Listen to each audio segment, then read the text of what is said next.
What I like about this is you still very much have the feeling of the pot. You know, you can still see the marks, which I've purposely left on this. A lot of my stuff really is, in a way, self-taught.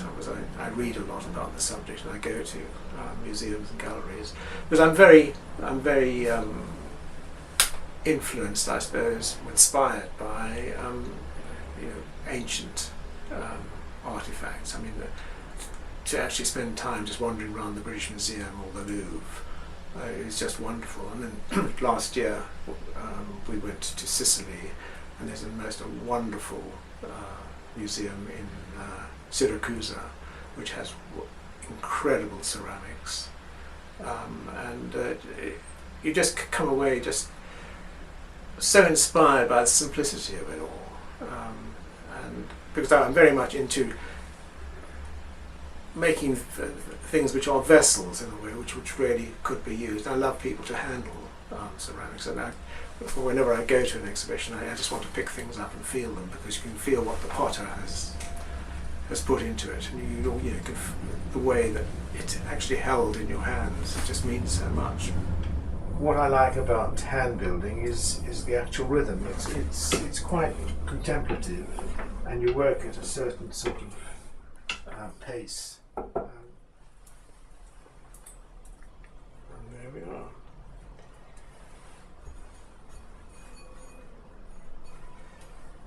are.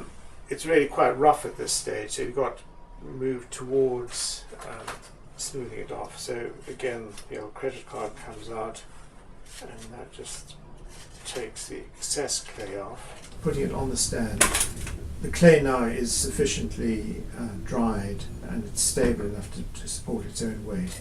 And by sitting here and looking in the mirror, I can see the part at a distance, and turning it around, you begin to see any imperfections. So, again, it's very liquid clay, which is literally just the scrapings with water.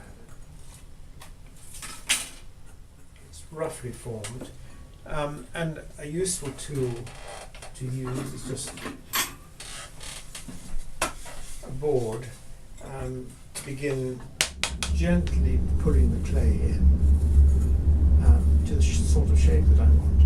As you smooth it, you can then begin to use different things. Again, this is another shoehorn. Small particles are on the surface, and what I've got to do is burnish them so those get pushed into the surface and the whole thing gets quite smooth. And I do that with the smooth stone.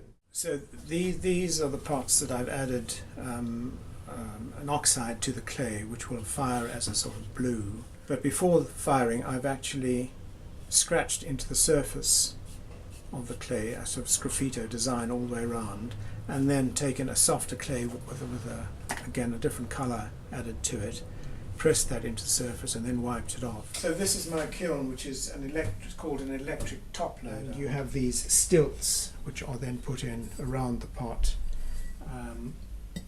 and a bat is put on top of those, and so you can build up multiple pots going in that way. These are the pots that I was working on earlier, which have been allowed to dry and then have been bisque fired up to 950. This colour will come out once they are actually I've finished smoke firing them and polished. The way that you actually lay them does affect the way that they will absorb the clay, because where a pot is touching another one, it acts as a screen, as it were, and it stops the smoke from penetrating just there.